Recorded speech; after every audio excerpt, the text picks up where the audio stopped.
बहुत समय पहले की बात है।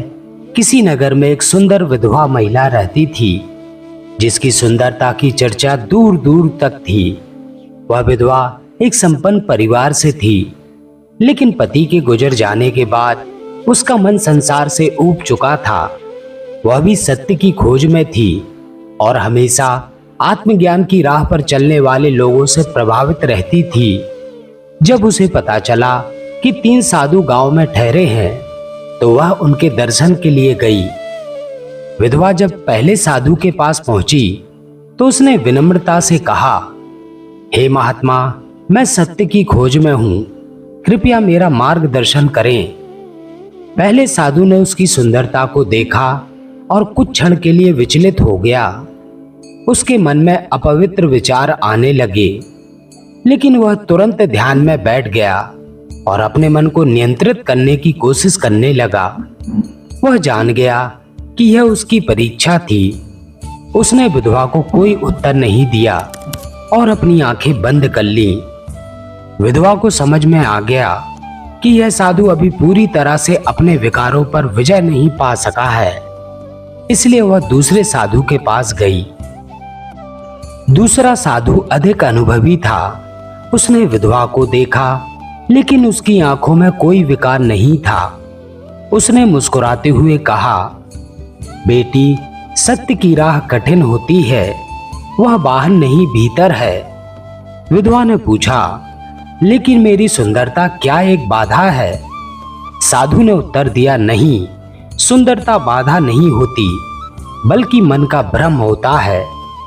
यदि किसी को सुंदरता विचलित करती है, तो दोष उस व्यक्ति का है, सुंदरता का नहीं। यह उत्तर सुनकर विधवा प्रभावित हुई, लेकिन पूरी तरह संतुष्ट नहीं हुई। वह तीसरे साधु के पास पहुंची। तीसरा साधु सबसे अधिक अनुभवी और शांत था। उसकी आंखों में अपार शांति थी। जब विधवा उसके पास पहुंची, तो उसने बिना किसी झिझक के कहा, बेटी, तुम कौन हो? विधवा ने कहा, मैं एक विधवा हूं और सत्य की खोज में हूं, लेकिन जब मैं पुरुषों से मिलती हूं, तो मुझे ऐसा लगता है कि मेरी सुंदरता उन्हें विचलित कर देती है। क्या यह मेरा दोष है? साधु मुस्कुराए और बोले, बेटी, एक कमल की तरह बनो, कीचड़ में रहकर भी शुद्ध और सुंदर। यदि किसी की दृष्टि तुम्हें विकार से देखती है, तो दोष उसकी दृष्टि का है, तुम्हारा नहीं। लेकिन याद रखो, सत्य केवल आत्मा की गहराइयों में मिलता है, ना कि शरीर की पहचान में। विधवा को पहली बार सच्चा ज्ञान प्राप्त हुआ।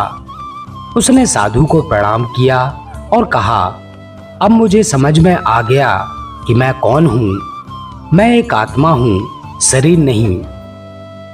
गौतम बुद्ध का संदेश। जब वह बात गौतम बुद्ध तक पहुंची, तो उन्होंने कहा, संसार में विकार हमारे भीतर होते हैं, बाहर नहीं। जो व्यक्ति अपने मन को नियंत्रित कर लेता है, वही सच्चा साधु है। यह सुनकर तीनों साधु भी समझ गए कि साधना का असली अर्थ केवल ध्यान करना नहीं, बल्कि अपने विचारों पर पूर्ण नियंत्रण रखना है। दोस्तों, इस कहानी से हमें यह सीख मिलती है कि सच्चा ज्ञान आत्मा की पहचान में है, ना कि शरीर की इच्छाओं और विकारों को जीतना ही असली साधना है।